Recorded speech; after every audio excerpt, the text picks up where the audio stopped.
حي على الفلاح.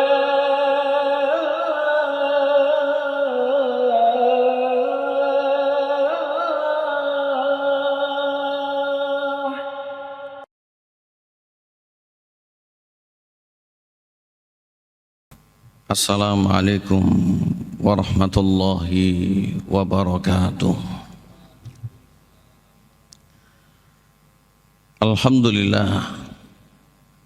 Alhamdulillahilladzi an'amana bi ni'matil Islam wa bi ni'matil iman wa bi ni'matil afiyah. Asyhadu an la ilaha illallah wahdahu la syarikalah wa asyhadu anna Muhammadan abduhu wa rasuluh alladzi la nabiyya ba'dah.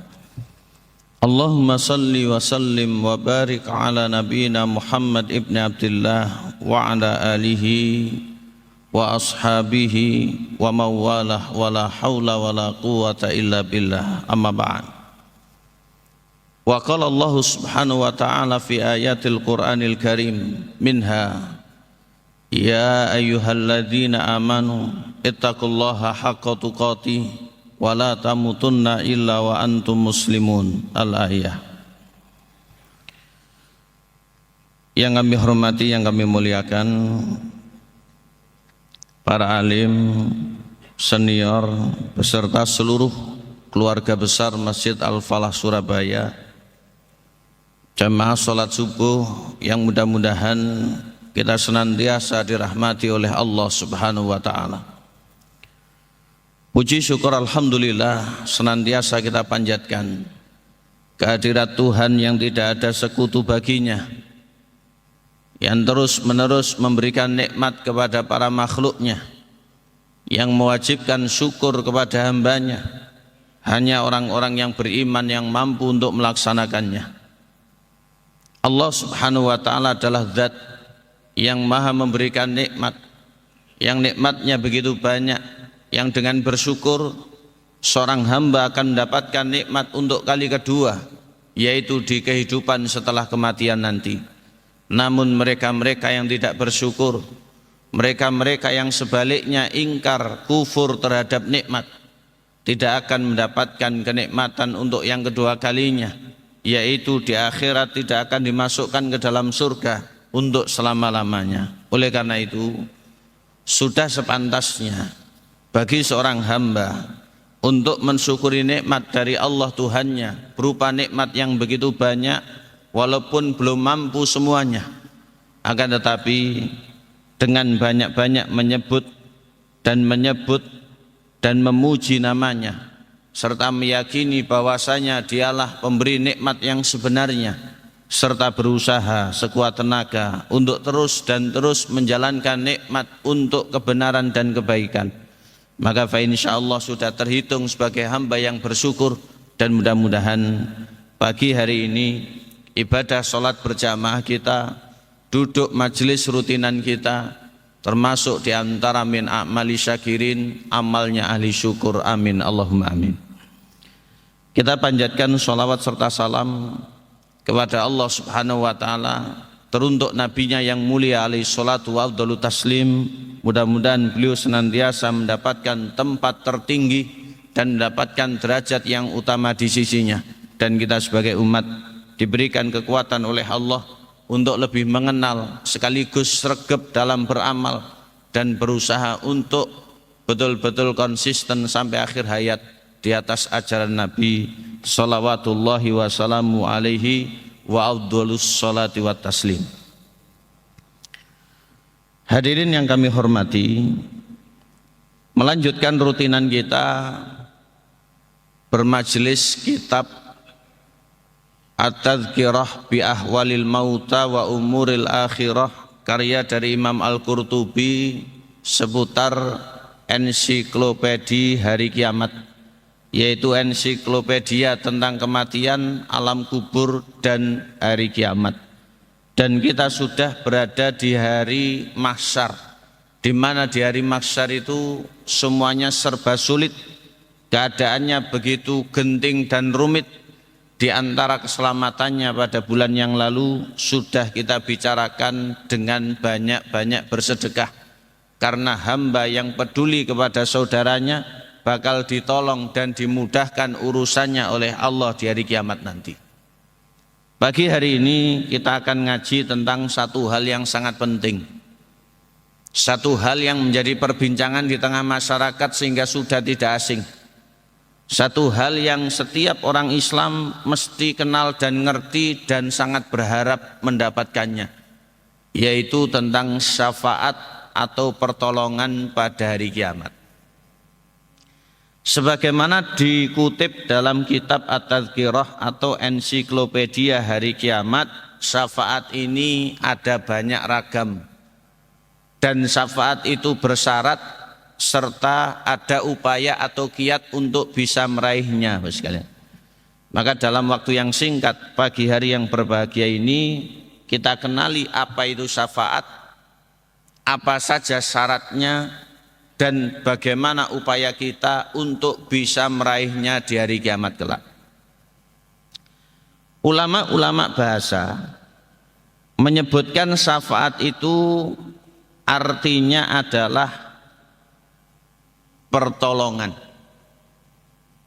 Sedangkan menurut istilah sebagaimana dikutip dalam kitab Syarah Lum'atil I'tiqad, ada ulama yang menyampaikan atawassutu lil ghairi bijal bimanfaatin au daf'i madaratin. Yang disebut dengan syafaat itu adalah menjadi perantara bagi yang lain dengan tujuan untuk mendatangkan manfaat atau menghilangkan mudarat. Ini yang disebut dengan syafaat. Selanjutnya, syafaat itu memiliki syarat-syarat dan syarat ini mari bersama-sama kita penuhi dengan harapan mudah-mudahan nanti di hari kiamat harapan kita itu tidak bertepuk sebelah tangan sehingga kita layak untuk mendapati syafaat, bahkan kalau memang Allah mengizinkan dan kita pantas, kita termasuk di antara yang bisa menghadirkannya. Disampaikan li syafaati salah satu syurutin. Syafaat itu memiliki 3 syarat dan 3 syarat ini sangat ketat, satu dengan yang lain tidak bisa terpisah. Dan saat ini berusaha untuk kita upayakan pantas apa tidak untuk mendapatkannya. 3 ini selalu kita adakan. Yang pertama, Bapak Ibu yang berbahagia, syarat syafaat itu adalah idznullah lisyafi'. Artinya izin legalitas dari Allah bagi yang menghadirkannya. Jadi yang menghadirkan itu mendapatkan izin dari Allah Subhanahu wa taala atau tidak, ini menjadi syarat yang betul-betul melekat. Sehingga kalau tidak diizinkan oleh Allah, siapapun itu tidak bisa. Oleh karena itu ada person tertentu, ada orang tertentu atau sesuatu tertentu yang diberikan izin oleh Allah sehingga bisa menghadirkan menjadi perantara syafaat. Allah Subhanahu wa taala berfirman di ayat kursi. Kita semuanya sudah hafal ayat kursi surat Al-Baqarah ayat 255. Allah membuka firman-Nya, Allah la ilaha illa huwal hayyul qayyum. Allah menutup firman-Nya, wa huwal aliyyul azim. Di ayat kursi itu ada lafaz. Kita simak bersama. Surat Al-Baqarah ayat 255. Di ayat kursi itu ada lafaz. Panjenengan bersani. Man dzalladzi yashfa'u 'indahu illa bi'idnih. Allah melafati firman-Nya di sebagian dari ayat kursi, man dzalladzi yashfa'u 'indahu illa bi'idnih. Artinya adalah siapa yang bisa memberi syafaat di sisinya kecuali ya harus dengan izinnya. Artinya siapalah tidak ada yang bisa memberikan syafaat di sisi Allah pada hari kiamat itu nanti kecuali ya dengan izin Allah Subhanahu wa taala. Karena Allah adalah satu-satunya zat yang memiliki syafaat, tidak dengan yang lain. Ini adalah satu-satunya pemilik syafaat sehingga Allah Subhanahu wa taala mensyarati harus dengan izinnya. Oleh karena itu, kalau memang kita pantas dan diizinkan, maka siapapun itu bisa menghadirkan syafaat untuk siapa-siapa yang diridhoi oleh Allah Subhanahu wa taala. Kemudian atsani, syarat yang kedua Bapak Ibu yang berbahagia, disampaikan bahwasanya syaratnya adalah ridhallah lil masyfu'. Kalau yang memiliki dan menghadirkan syafaat disebut dengan syafi', objek yang hendak diberi syafaat itu disebut dengan masyfu'. Sehingga yang hendak diberi syafaat ini harus memiliki legalitas ridha Allah Subhanahu wa taala untuknya. Sehingga kalau sudah mendapatkan keridhaan Allah Subhanahu wa taala, maka dia layak sehingga cerdas atau empan ada yang membawakan syafaat itu bisa menerima atau nyambung kepadanya. Kalau tidak diridhoi oleh Allah Subhanahu wa taala, maka ini tidak bisa. Kalau tidak diridhoi oleh Allah itu tidak bisa. Allah berfirman, ada satu ayat Al-Quran di surat Al-Anbiya. Kita lihat surat Al-Anbiya surat ke-21. Allah berfirman tentang malaikat. Panjenengan simak ayat 28. Surat Al-Anbiya ayat 28. Ya'lamu ma baina aydihim wa ma khalfahum wa la yashfa'una illa liman irtadha wa hum min khasyatihi musfiqun. Allah berfirman yang artinya Dia Allah itu maha mengetahui apa yang ada di depan maupun di belakang mereka. Yang disebut dengan mereka ini adalah para malaikat. Dan mereka yaitu para malaikat itu tidak bisa memberikan syafaat kecuali kepada yang diridhoi oleh Allah Subhanahu wa taala. Dan malaikat itu betul-betul selalu berhati-hati karena takut, penuh khusyuk kepada Allah Subhanahu wa taala. Sehingga di sini legalitas malaikat itu termasuk yang bisa menghadirkan syafaat, tapi walaupun sekelas malaikat itu tetap butuh ridhonya Allah sehingga objek yang diberi itu mempan mendapatkan syafaat. Kalau tidak bisa. Dan kita berharap mudah-mudahan termasuk yang diberikan syafaat oleh Allah lewat para malaikat. Allahumma amin. Kemudian syarat yang ketiga yang terakhir disampaikan bahwasanya syafaat itu adalah lil muslimil mu'minil muttaqil muwahhid. Hanya berlaku internal di tengah kita, orang Islam yang beriman, yang bertakwa lagi bertauhid, sehingga dia punya akidah yang benar, keyakinannya absolut, Tuhan itu yang benar, yang berhak diibadahi, yang wajib untuk kita sembah hanya Allah, tidak ada yang lain, dan kenyataannya juga demikian. Maka hanya orang Islam yang beriman, yang bertakwa lagi bertauhid yang mendapatkan syafaat. Yang tidak beriman bertauhid tidak akan bisa masuk ke dalam surga, sehingga syafaat siapapun akan mentok. Makanya Rasulullah bermohon syafaat kepada Allah teruntuk pamannya Abu Thalib, tapi hanya meringankan siksa di neraka, tidak bisa masuk ke dalam surga, sehingga selama-lamanya kekal abadi di neraka setelah terjadinya hari kiamat nanti. Oleh karena itu mari warisan dari orang tua kita ini kita pertahankan, semakin kita lestarikan dengan berbagai macam nutrisi kebenaran berupa ilmu syar'i dan yang lainnya, dan yang baru beriman masuk Islam ahlan wa sahlan. Selamat datang di agama rahmatan lil alamin. Mudah-mudahan kita ajak hatal mamat bi husnil khotimah. Allahumma amin. Ada ayat-ayat Al-Quran yang Allah Subhanahu wa ta'ala memberikan sebuah peringatan akan perbuatan tertentu. Ketika perbuatan itu pada hamba dilakukan, maka syafaat siapapun itu tidak akan mempan. Di juz 29 ada surat Al-Mudaththir. Surat yang ayatnya pendek-pendek ada di ayat 48. Allah Subhanahu wa ta'ala menyatakan fama tanfa'uhum syafa'atus syafi'in.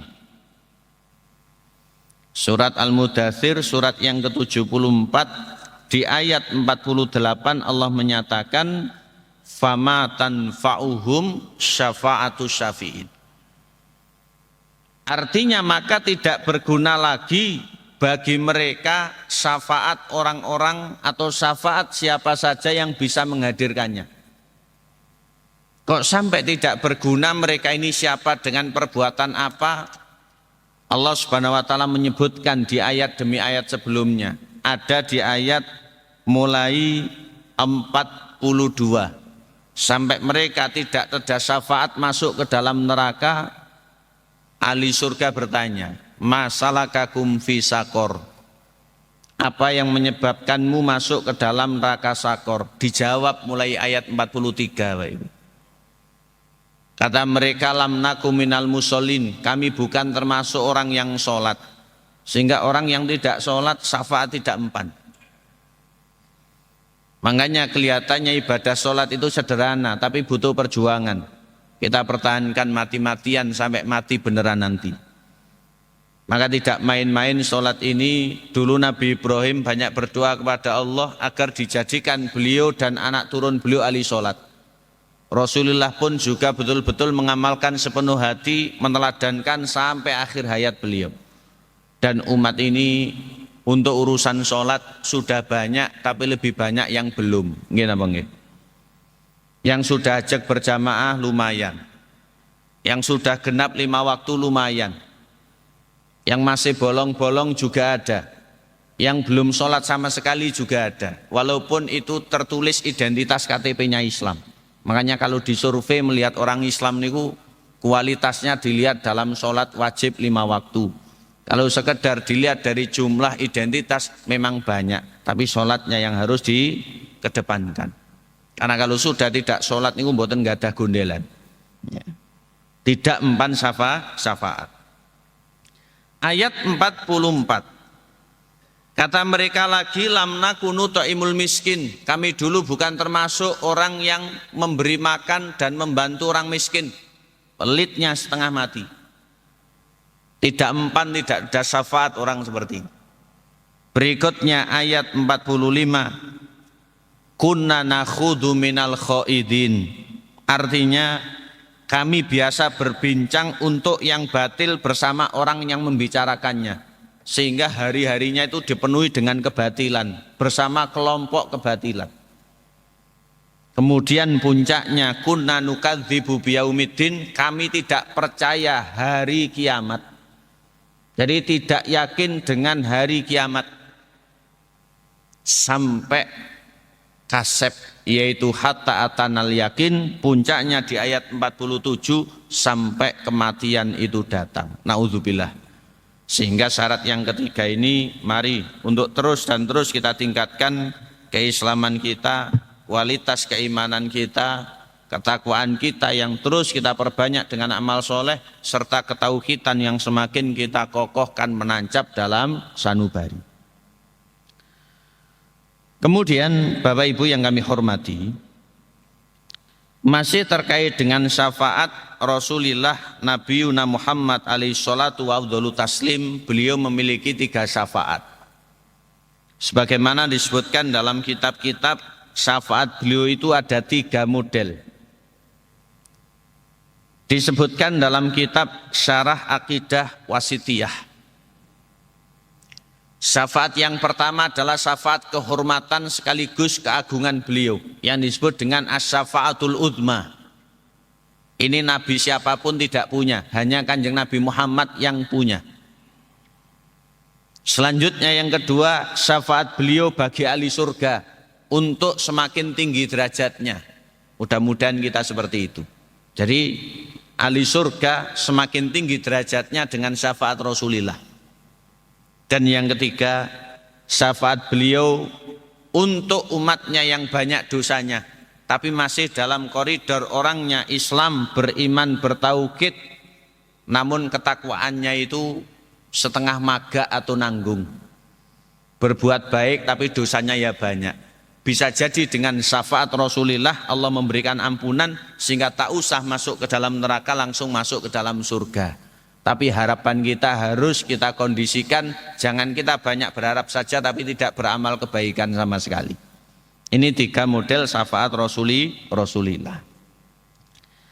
Kemudian kiat kita untuk bisa meraih syafaat di hari kiamat harus kita upayakan sedari sekarang senyampang hayat masih dikandung badan. Ulama kemudian menyampaikan ada kiat-kiat yang penting yang perlu segera kita wujudkan dalam rangka merancang untuk mendapatkan syafaat di hari kiamat. Ada setidaknya 7 hal yang bisa kita upayakan sedari sekarang dan semuanya sudah kita lakukan, tinggal pendalaman atau peningkatan. 7 hal ini Bapak Ibu yang berbahagia, yang pertama adalah bertauhid dengan mengikhlaskan seluruh peribadatan hanya kepada Allah, hidup di bawah sampai dengan mati. Ya. Sehingga kunci segala sesuatu itu adalah tauhid. Makanya dakwahnya para nabi itu intinya adalah tauhid. Kita beribadah kepada Allah ini juga bertauhid. Cukuplah firman Allah ada di ayat 56 surat Adz-Dzariyat niku, surat ke-51. Wa ma khalaqtul jinna wal insa illa liya'budun. Tidaklah kami cipta jin dan manusia kecuali untuk beribadah kepada kami. Intinya tauhid adalah beribadah kepada Allah. Terkait dengan orang yang bertauhid mendapatkan syafaat, Nabi berjanji. Dalam hadis sahih disebutkan oleh Imam Bukhari. Dawuhnya baginda Nabi sallallahu alaihi wasallam, as'adun nasi bi syafaati yaumal qiyamati. Orang yang paling berbahagia dengan mendapatkan syafaatku di hari kiamat nanti. Berarti ketika bersabda seperti ini dulu para sahabat itu sangat antusias. Siapa mereka? Man qala, yaitu siapa saja yang berikrar la ilaha illallah, tidak ada Tuhan yang benar kecuali hanya Allah, khalisan min qalbih au min nafsih, dengan tulus, dengan jujur, dengan murni, berasal kalimat tersebut dari dalam lubuk hati maupun dari dirinya yang paling dalam. Sehingga orang itu tanpa tekanan, tanpa tendensi, betul-betul tulus, ikhlas, madep, mantep, mancep, ajek, la ilaha illallah diucapkan dan menjadi pengamalan. Oleh karena itu kalimat tauhid dan sebagian menyebut kalimat tahlil ini, mari untuk kita menghayatinya dengan makna yang sebenarnya, dengan pengamalan yang sesungguhnya, karena kalimat ini menjadi kuncinya surga nanti. Sehingga jangan sampai meleset dari diri kita. Selanjutnya yang kedua, kiat untuk meraih syafaat dari kiamat berikutnya adalah dengan banyak-banyak kita tilawah atau membaca Al-Quran. Sampai khatam itu nilai plus, hafal itu baik sekali, kok belum ini ya sama-sama. Tapi jangan sampai kita ini menjadi umat Islam yang melupakan dan meninggalkan kitab sucinya. Niki mboten patek pantes. Biarkan ahli kitab mereka dulu seperti itu sampai berani merubah-rubah. Adapun kita umat Islam mungkin kualat di akhirat bahaya.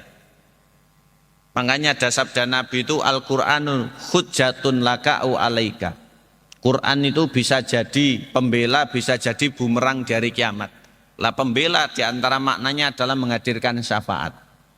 Oleh karena itu Nabi bersabda, Imam Muslim mengaturkan dalam hadisnya, sabda Nabi Iqra'ul Quran, bacalah Quran, artinya yang sregep baca Quran. Fa innahu ya'ti yaumal qiyamati, karena Al-Quran itu akan hadir pada hari kiamat, syafi'an li ashabih, menjadi pembawa syafaat bagi ashab atau sohib, yang dimaksud adalah ahli. Lah ahli Quran itu ya membaca, ya merenungkan untuk memahami, ya juga beramal dan turut menyebarkannya. Dan membaca ini sangat penting sekali karena ganjarannya banyak, dan membaca ini sudah tidak ada kalimat tidak bisa, berbagai macam cara, bahkan cara yang paling eksklusif juga ada. Cara yang paling privatif juga ada. Sehingga alhamdulillah kita ini walaupun gerotal geratul tasik saged ngaji, dan yang gerotal geratul dengan semakin sering insya Allah tambah lancar. Kok gerotal geratul sudah 10 tahun berarti tidak patek sregep nih ya. Sehingga gerotal geratulnya bisa ditanggulangi dengan semakin sering dan sregep, insya Allah lambat dan lambat lama-lama akan bisa cepat. Karena walaupun gerotal geratul pahalanya 2, pahala belajar dan pahala membaca. Tapi kalau sudah lanjah membacanya itu ngewes, ini derajatnya tinggi bersama para malaikat. Mudah-mudahan Al-Quran itu betul-betul menjadi kitab yang sangat dekat dengan kita, ngalang-alai dekatnya kita dengan gadget atau HP. Allahumma amin. Kadang orang itu lebih dekat dengan yang lain ketimbang dengan kitab sucinya. Berikutnya, yang ketiga, kiat untuk meraih syafaat lagi adalah dengan banyak-banyak berpuasa. Yang ketiga, dengan banyak-banyak berpuasa. Apa yang dimaksud dengan puasa di sini? Ya puasa wajib ditambah dengan puasa sunnah. Puasa sunnah itu adalah puasa yang kita kenali memang ada himbauan atau anjurannya. Adapun yang wajib ya mutlak puasa Ramadan atau puasa qadha ketika ada halangan di bulan Ramadan. Juga ada puasa nazar ketika bernazar sesuatu untuk berpuasa, juga puasa kafarat ketika melakukan dosa tertentu didenda dengan untuk berpuasa. Lah membicarakan puasa layak untuk mendapatkan syafaat di hari kiamat. Kalau kita pikir-pikir dan kita renungkan, puasa itu ternyata ibadah yang tidak gampang. Kita wudhu tadi hanya beberapa menit dan terlihat. Kita sholat jemaah hanya beberapa menit dan terlihat. Kita majelisan seperti ini pun juga ada durasinya dan terlihat. Tapi wong poso niku suwi mboten ketok. Orang berpuasa itu lama. Karena mulai dari terbitnya fajar, yaitu sebelum terbitnya fajar ketika setelah sahur, sampai dengan terbenamnya matahari, yaitu ketika berbuka, sehingga hitungannya belasan jam. Berat sekali. Dan orang walaupun sahur bersama, bahkan hadir undangan buka bersama, belum tentu puasa, walaupun kita bangun husnudon, positive thinking. Tapi ada orang yang menggok itu tidak ada yang tahu. Bahkan orang lain mungkin menganggap non-Islam. Hanya dirinya dan malaikat yang diutus serta Allah yang maha tahu yang paham. Maka ibadah yang sulit ini layak untuk seorang hamba itu ketika betul-betul menjadi ahli puasa bakal meraih syafaat pada hari kiamat. Ada sebuah kisah sering saya sampaikan dan ini makruf di kitab-kitab. Dalam hadis kitab Sunan, Sudai bin Ajlan atau yang lebih dikenal dengan sebutan Abu Umamah Al-Baili itu sowan datang Nabi kemudian matur, "Ya Rasulullah, dulani ala amalin idza amiltuhu adkhulu bil jannah. Beritahu saya amal ibadah, kalau saya mengamalkan saya menjadi ahli surga. Bukan hanya minta doa Nabi, tapi pengen ngamal karena orang ini serius. Ketika Nabi menangkap keseriusannya, Nabi berpesan, alaika bisaumi fa innahu la mithlalahu. Yang sering berpuasa, karena puasa itu ibadah yang tidak ada tandingannya. Makanya ulama kemudian berkomentar di rumahnya Abu Umamah Al-Bahili, semenjak ada wejangan Nabi, tidak ada api yang berkebul atau tidak masak apapun kecuali pas ada tamu sebagai suguhan saja. Saking komitmennya Sudai bin Ajlan atau Abu Umamah Al-Bahili tersebut. Janji Nabi kepada ahli puasa ngeten. Beliau bersabda dalam hadis, dan ini disebutkan oleh Imam Muslim. As-siyamu wal Qur'anu yasfa'ani lil abdi yaumal qiyamati. Baik puasa maupun Quran itu bisa menghadirkan syafaat pada hari kiamat. Yaqulus siyam, kata puasa, Rabbi mana'tuhu ta'ama wa syahwata bin nahari fasfa'ni fih. Kata puasa, ya Allah ya Tuanku, orang itu dulu mengamalkanku sehingga terhalangi dari konsumsi dan syahwatnya. Maka izinkan saya untuk menghadirkan syafaat baginya. Maka fayasfa'an. Allah melegalitasi sehingga bisa menghadirkan syafaat. Oleh karena itu terbuka lebar di depan kita banyak sekali puasa-puasa sunnah, tinggal kita pilih. Baik itu Senin dan Kamis maupun yang lain, mudah-mudahan kita termasuk di antara ahli-ahlinya. Sehingga nanti terhormat masuk surganya itu betul-betul lewat baburoyan, pintu khusus yang disediakan bagi ahli puasa. Allahumma amin. Yang keempat, yang terakhir kita bicarakan pagi hari ini, kiat untuk meraih syafaat berikutnya adalah rutin berdoa dengan doa setelah azan. Jadi setelah kita menjawab azan, kita berdoa. Azan yang dimaksud azan masjid yang biasa kita sholat. Dan doa yang dimaksud yang sudah kita hafal, Allahumma rabba hadhihi da'wati tama was sholatil qa'imah ila akhirih. Dalam hadisnya Imam Bukhari yang terkenal, Nabi memberikan janji. Kata beliau, kalau ada orang yang rutin membaca doa seperti itu, halat lahu syafaati yaumal qiyamati. Legal baginya, halal baginya untuk meraih syafaatku dari kiamat. Mudah-mudahan bukan hanya jawaban dan doa, tapi juga sering kita hadiri panggilan yang mulia. Seruan muadzin adalah nidaullah, nidaur rahman, panggilannya Allah subhanahu wa ta'ala. 4 yang bisa kita bicarakan, mudah-mudahan dengan pengertian yang sederhana serta syarat yang 3 dan juga kepemilikan Nabi syafaat yang 3 dan kiat-kiat untuk meraihnya tadi betul-betul semakin kita wujudkan dalam kehidupan, sehingga tidak haram dan tidak mustahil kita sebagai umatnya Nabi untuk kelak di hari kiamat mendapatkan syafaat, karena betul-betul bermanfaat dan sangat kita harap, kita butuh. Mudah-mudahan kita termasuk di antara hamba-hamba yang beruntung. Amin, amin, Allahumma amin. Demikian yang bisa kita kaji, mudah-mudahan sedikit ini bagi kami pahala, bagi panjenengan menjadi bekal untuk bisa dibawa pulang. Salam saya untuk keluarga. Wallahu ta'ala alam, wallahu ta'ala alam bisawab. Wa akhiru da'watina, kita cukupkan dengan baca doa majelis. Subhanakallahumma bihamdika asyhadu alla ilaha illa anta astaghfiruka wa atubu ilaik. Wa akhiran wassalamualaikum warahmatullahi wabarakatuh.